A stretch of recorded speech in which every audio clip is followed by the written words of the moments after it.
네, 22장 1절부터입니다. 13절까지인데, 좀 재산에 관한 내용이라고 볼 수 있어요. 재산과 뭐 도둑질과 이제 거기에 대한 배상에 관한 건데, 사유재산에 관해서라고 좀 볼 수가 있겠죠. 재산이니까. 한마디로, 이미 다 여러분, 한 번씩 보시고 묵상도 하셨으니까 제가 그냥 말씀을 좀 드리는 겁니다. 하나님께서 어, 개개인이 가지고 있는 그 재산을 인정을 해주시는 겁니다. 예, 그게 중요하다라고 또 말씀을 해주시는 겁니다. 그러니까 성경은 시작부터 사유재산을 되게 중요하게 여겨요. 제가 이 법을 하나씩 좀 설명을 해드릴 테지만 전부 다 도둑질하면 어떻게 된다, 뭐 맡았는데 이웃이 나에게 무엇인가 맡겼는데 그것을 잘 맡아주지 못하고 뭐 잃어버리거나 했으면 어떻게 된다, 뭐 이런 내용들, 도둑은 어떻게 된다, 이런 내용들이 전부 다 사실은 개인의 재산에 관한 문제잖아요. 개인의 재산을 서로 존중해줘야 되고 지켜줘야 되고 훔치면 안 되고, 그 훔치는 것이 얼마나 잘못된 것이고 한 것인지 하나님께서 알려주시는 것입니다. 그러니까 여러분 어쨌든 이런 사실은 참 놀라운 사실이고, 그리고 이스라엘 백성들에게는 정말 처음 듣는 얘기일 수도 있어요. 왜냐면 이스라엘 백성들은 노예로 살았잖아요. 이집트의 종으로 살았는데, 물론 자신의 재산이 있었을 겁니다. 하지만 모두 노예인 상태에서 사유재산이라는 게 뭐 큰 의미가 있었겠어요? 어차피 노예인데, 그쵸? 노예인데 뭐 부자가 될 수 있었겠어요? 아마 그런 일은 없었을 겁니다. 뭐 어느 정도 좀 노예끼리 재산의 차이가 어느 정도는 있을 수는 있어도 엄청나게 큰 차이가 있고 그러진 않았을 겁니다. 다 같이 못 사는 거죠. 다 같이 그렇잖아요. 어차피 노예로 버는 돈인데 어 노예에게 차등해서 돈을 주는지 뭐 그걸 알 수가 없고, 거의 그래도 차등해서 준다고 해도 거의 차등이 없었을 것이고, 우리가 그 정도는 좀 추측을 할 수 있잖아요. 그러니까 이스라엘 백성들은 어떤 빈부 차이도 많이 없었을 테지만 다 같이 못 사는 겁니다. 다 같이 이제 가난하고 다 같이 힘든 거죠, 그죠? 그랬던 종살이에서 이제 어느 정도 자신의 재산을 가질 수 있는 그런 자유인이 된 거죠. 이스라엘 백성들이요. 그렇다면은 자기가 자신의 재산을 어떻게 지켜야 되는지, 서로 이 재산이 서로에게 속해 있다는 것을, 분명한 경계선이 있다는 것을 하나님께서 알려주시는 거죠. 이제 좀 이해가 가십니까? 이스라엘 백성들에게 이런 개념들은 사유재산이 없었던 그들에게는 굉장히 신선한 개념이고, 그러다 보니까 어, 네 재산, 내 재산 이런 것에 대한 개념이 불분명하니까 얼마나 도둑이 많았겠어요. 그저 별로 이제 양심의 가책 없이 남의 것을 가져오는 일들이 얼마나 많았겠습니까? 이제 그것을 방지하고 확실하게 방지하고자 하는 것이죠. 그죠? 가나안 땅에 들어가면은 절대로 이제 그래서는 안 되는 것이고, 그리고 서로의 재산과 서로의 소유를 인정해 주는 것이 하나님께서 원하시는 겁니다. 그것은 지금도 마찬가지입니다. 서로의 소유를 인정해 주는 것이 하나님께서 원하시는 것이다. 근본적으로는 모두 다 하나님께서 주신 것이지만 서로의 소유를 인정해 주는 것이 하나님께서 원하시는 것입니다. 어,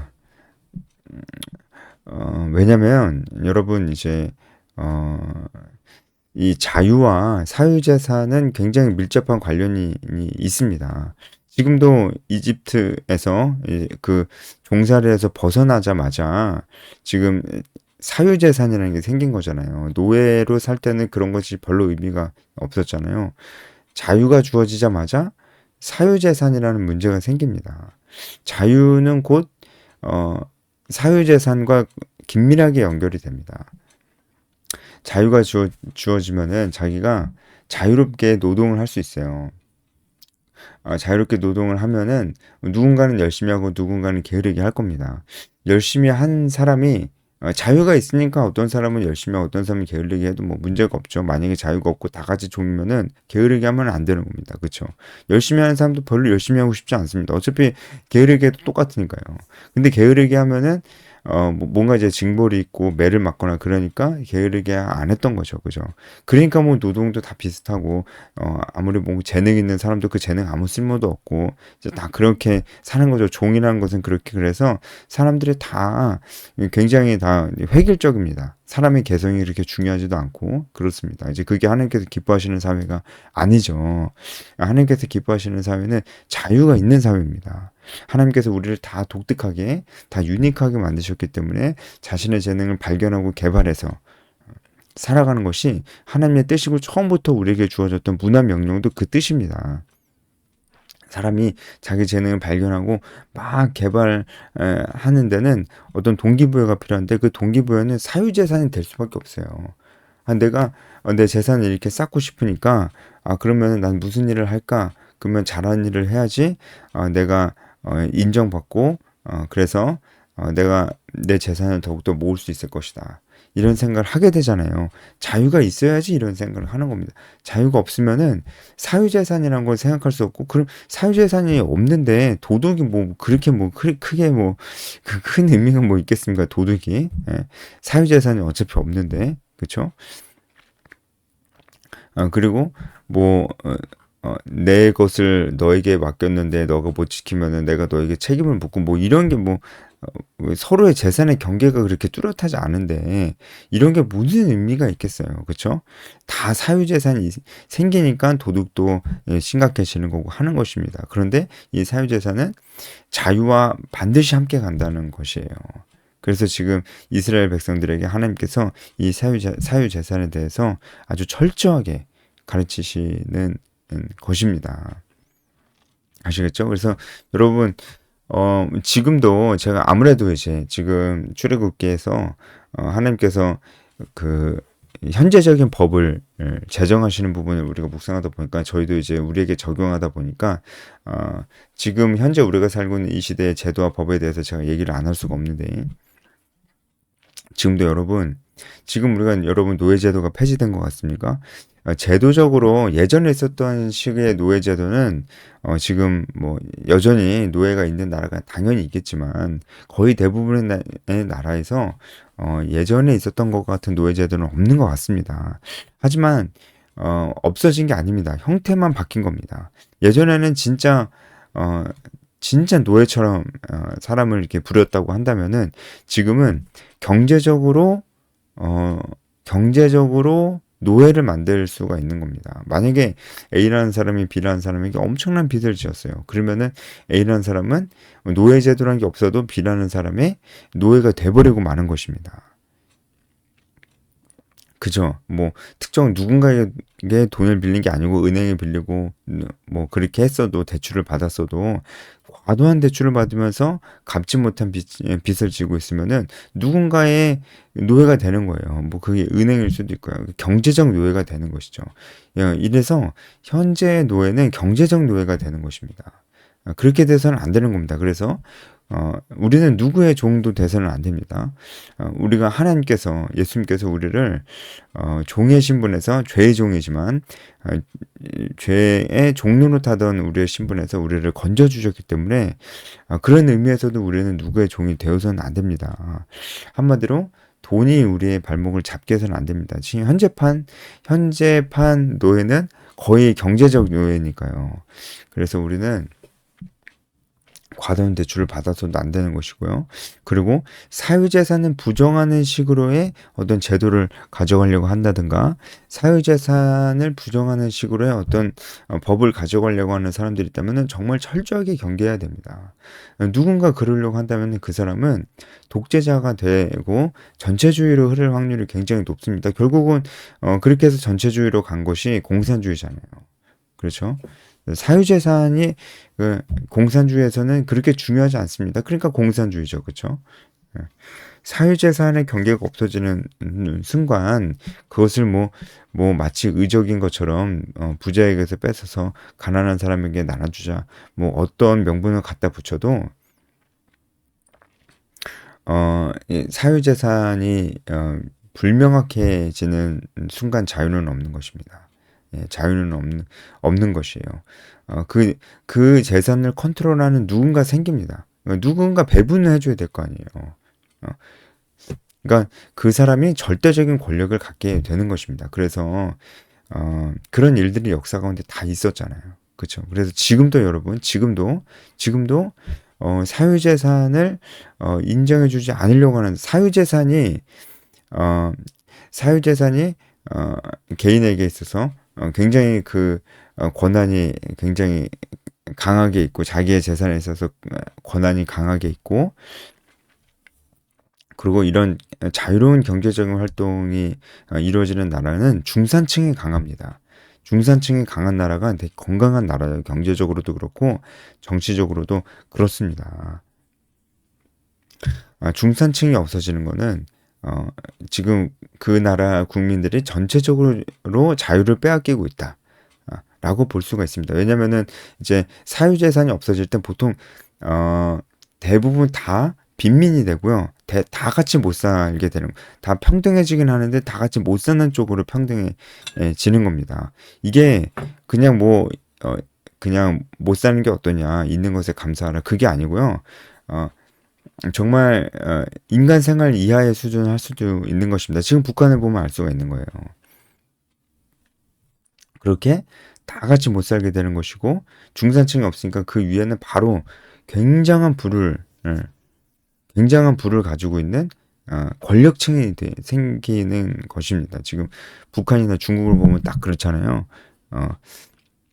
그런 모습을 하나님께서 절대로 기뻐하지 않으신다고요. 자유가 없을 때 그런 일이 생깁니다.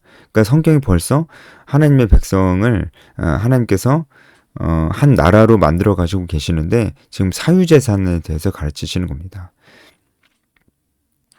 자유가 있는 그 나라와 민족은 분명히 경제적으로 이렇게 분명한 경계선을 가지고 자신의 재산을 소유한 그런 나라일 것입니다. 그래서 1절부터 좀 볼게요. 그렇게 설명할 게 많지는 않습니다. 여러분 그냥 딱 보시면은 그렇게 이해하는 게 어렵지 않습니다. 밤에 그쵸? 도둑이 뚫고 들어오는 것을 보고 아니 일단 1절에 보면은 도둑질해서 하다가 잡히면은 소는 5배로 갚고 양은 4배로 갚게 되는데 이 차이가 뭐냐면 소가 더 비싸기 때문에 그래요. 비싼 걸 훔치려고 했기 때문에 더 많이 비쌈에도 불구하고 더 많이 갚아야 되는 것입니다. 비싼 걸 훔치려고 하는 건 더 중범죄잖아요. 그렇죠? 그래서 그런 겁니다. 그 다음에 2절 보면 도둑이 뚫고 들어오는 것을 본다라고 했을 때 이것은 보통 밤에 도둑이 이제 벽을 뚫고 들어오는 그런 모습을 얘기하는 건데요. 그는 주인이 그런 도둑을 보고 쳐 죽이면은 피 흘린 적 없습니다. 이건 정당하다는 거잖아요. 정당방위입니다. 왜냐면은 밤에 이렇게 도둑이 들어왔을 때 그 가족들이 더 신변의 위험을 느낄 수가 있거든요. 낮보다는 밤에 더 신변의 위험을 느낄 수가 있거든요. 도둑이 들어오는 것을 더 알아채기가 힘들고 도움을 요청하기도 되게 힘들기 때문에 그렇습니다. 목숨이 달린 일이기 때문에 그 도둑을 방위의 차원에서 죽인다 해도 피 흘린 죄가 없는 것입니다. 하지만 3절에 낮에는 얘기가 다릅니다. 낮에는 도둑이 들어오는 것을 식별하기가 더 쉽고 자신을 방어하기도 더 용이하고 사람들에게 도움을 요청하기도 쉽기 때문에 그런데도 불구하고 그 도둑을 죽이면은 죄가 있습니다. 죄가 있고요. 죄가 있습니다. 하지만 이제 전체적인 맥락상 원래 사람을 죽였을 때 받는 그 형벌, 그러니까 사형을 당하지는 않는 것 같습니다. 벌금을 내거나 그럴 수 있을 것 같습니다.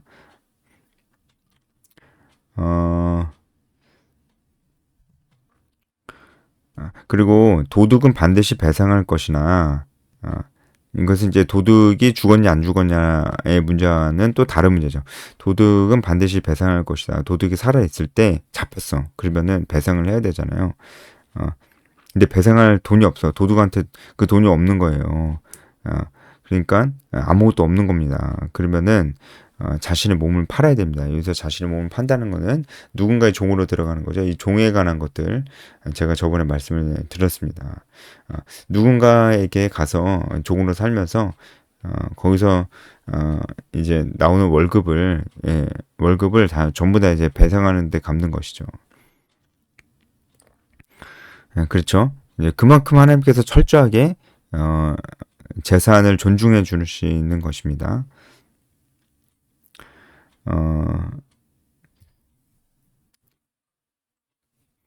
네, 도둑질한 것이 살아있다. 네, 이게 다시 좀 설명을 드릴게요.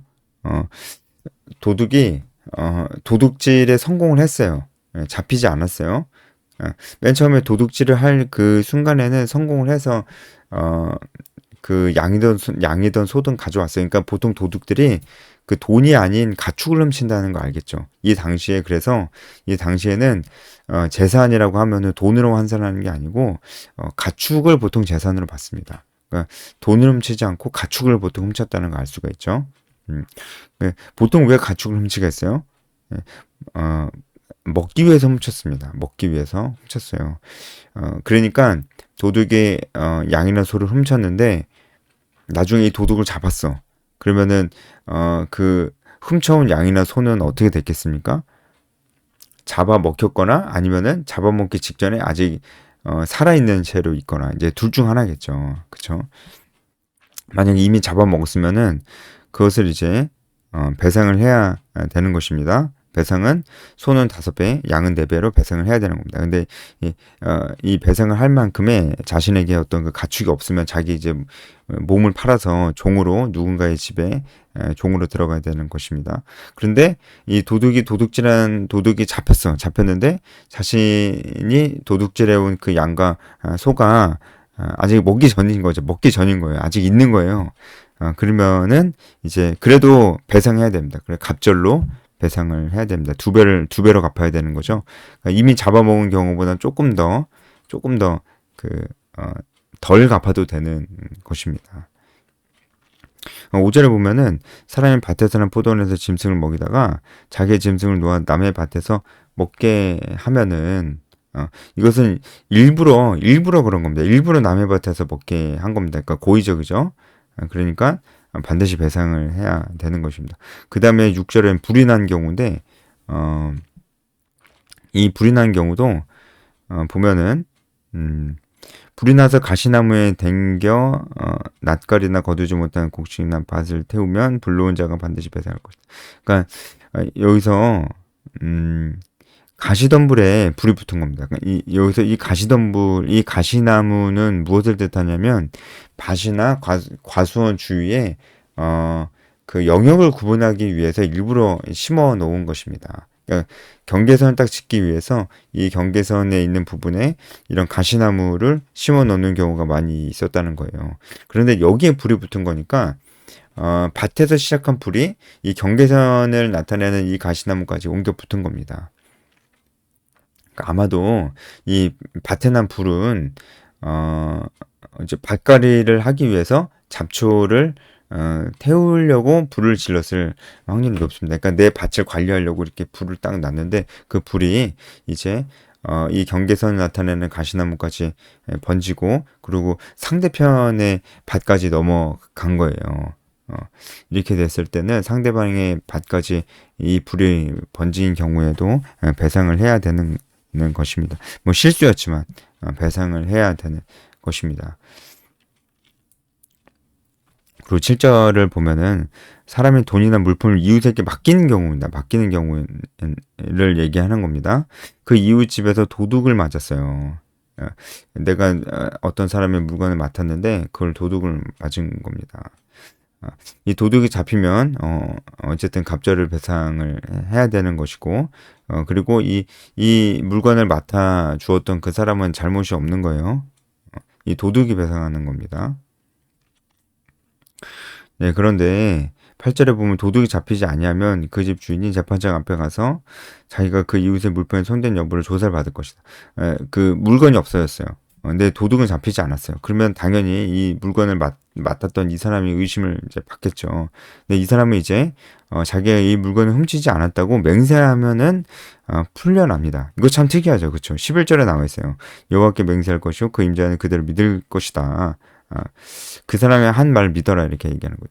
그래서 그 하나님 앞에 거짓 맹세하면은 안 되는 것입니다. 이게 십계명에 그래서 있는 것입니다.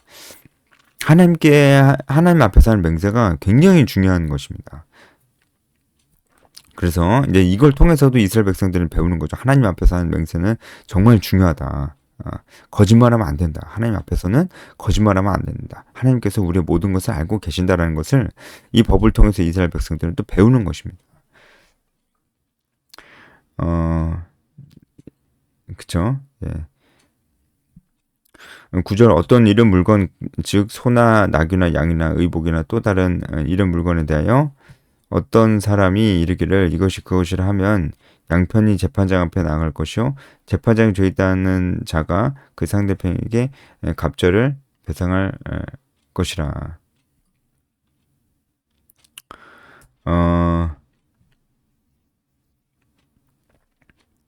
이것은 재판장으로부터 정죄를 선언받은 자가 물건을 맡은 자라면 당연히 도적질하지 말라는 10계명 제8계명을 범한 것이 되므로 물건의 원소유자에게 갑절을 배상을 해야 된다라고 하는 것입니다. 반대로 물건을 맡은 자 말고 물건을 맡긴 자가 정죄를 선언받은 경우에 당신이 잘못했다 이렇게 선언받은 경우에도 상대방에게 2배의 배상을 갑절의 배상을 해야 하는 것입니다. 이것은 뭐냐면은 물건을 맡긴 자가 왜 배상을 해야 되냐면은 지금 물건을 맡긴 자가 물건을 맡은 자를 고소한 거잖아요. 근데 물건을 맡은 자가 죄가 없는 경우잖아요. 이런 경우에는 무고죄입니다. 무고죄가 돼서 이 물건을 맡은 자에게 2배 배상을 해야 되는 겁니다. 여러분 좀 뭐 복잡하죠. 이 모든 과정들이 다 결국은 하나님이 이런 거짓말하지 않는 것 그리고 무엇보다도 이 재산이라는 것 알려주시는 것이고 진정한 자유인으로 이스라엘 백성들이 살아가게끔 하려고 지금 가르치시고 훈련시키시는 것이다. 이렇게 보시면 되겠습니다. 11절에 두 사람 사이에 맡은 자가 이웃의 것에 손을 대지 아니하였다고 여호와께 맹세할 것이고 그 임자는 그대로 믿을 것이고 그 사람 배상하지 아니하려니. 이거 제가 설명을 했죠. 앞서 설명을 했습니다. 하나님 앞에 맹세하는 것이 굉장히 중요한 것입니다. 12절에 만일 자기에게서 도둑 맞았으면 그 임자에게 배상할 것이오. 이 가축을 맡은 자가 자신이 맡은 가축을 제대로 지키지 못해서 도둑을 이제 맞을 수 있잖아요. 그러니까 자신의 책임을 온전히 감당하지 못했을 경우에는 그 책임이 전적으로 가축 맡은 자신에게 있는 것입니다. 그래서 가축을 보관하고 있던 사람은 잃어버린 가축에 대한 배상을 가축의 원주인에게 또 해야 되는 그런 것입니다. 네, 그런 것입니다.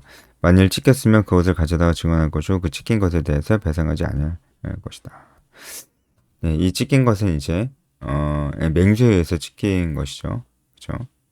네, 여기까지 여러분 보시면 됩니다. 너무 디테일한 것까지 이해하면은 좋긴 하지만 이해할수록 여러분들이 발견할 수 있는 것은 이 사유재산과 자유에 대해서 여러분 이 주제는 지금 우리나라 대한민국이 참 여러 가지로 시끄럽잖아요.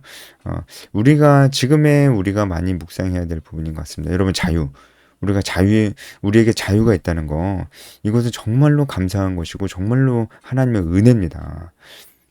우리가 열심히 일해서 돈을 벌 수 있다는 거. 물론 뭐 거기에 대해서도 막 여러 가지 불만이 있잖아요. 뭐 흑수저, 금수저 이러면서 아무리 그렇게 얘기를 해도 여러분 우리나라는 정말 자유로운 나라예요. 여러분 자유의 끝판왕이 뭔지 압니까? 그 나라가 진짜 자유로운 나라구나라는 것을 알려면 뭘 보면 되는 줄 알아요? 그 나라에 종교의 자유가 있냐를 보면 됩니다. 종교의 자유가 있으면 그 나라는 정말 자유로운 나라예요. 왜냐면 보통 보통 이제 권력을 쥐고 있고 정권을 쥐고 있는 사람들이 권력 욕심이 있으면 보통 종교 단체를 싫어합니다. 종교 단체는 보통 이제 자신들의 신념으로 공동체를 가지고 있잖아요. 보통 그래서 종교적 신념으로 움직이지 그들이 어떤 권력자의 말을 잘 들으려고 하지 않습니다. 자신들만의 신념으로 움직이기 때문에 보통 이 종교 단체는 별로 좋아하지는 않습니다. 그래서 종교의 자유가 있는 그런 나라들은 진짜 자유가 있는 나라입니다. 여러분 이 지구상에 종교 자유가 있는 나라가 얼마나 될 것 같습니까? 절반도 안 됩니다, 여러분. 절반이 뭡니까? 아주 그 기준을 넉넉하게 잡아도 절반이 안 됩니다. 여러분, 그러니까 우리가 얼마나 행복한 나라에 살고 있는지 알아야 됩니다. 여러분, 이 종교의 자유가 정말 언제까지 갈 수 있을지 모르겠어요. 우리에게 있는 것이 얼마나 값진 것인지 우리가 모를 때 그것이 사라져도 우리가 잘 모르는 것입니다. 저는 여러분 정말 하나님께 감사한 마음으로 하나님께서 우리에게 이런 자유를 주실 때 우리가 이 자유를 육체의 기회를 삼지 말고 사랑으로 서로 종노릇하면서 공동체 안에서 하나가 되고 나의 신앙을 너무나 신앙을 가볍게 여기지 말고 공동체적으로 활동을 하면서 나의 신앙도 지키고 내가 은혜를 받았으면 다른 사람에게 반드시 나눠줘야 됩니다. 그런 사람이 돼야 돼. 그래 그 나눠줄 수 있는 방법이 바로 전도와 제자화예요. 그렇게 우리가 우리의 은혜를 나눠줘야 되는 것입니다. 오늘 여기까지 하겠습니다.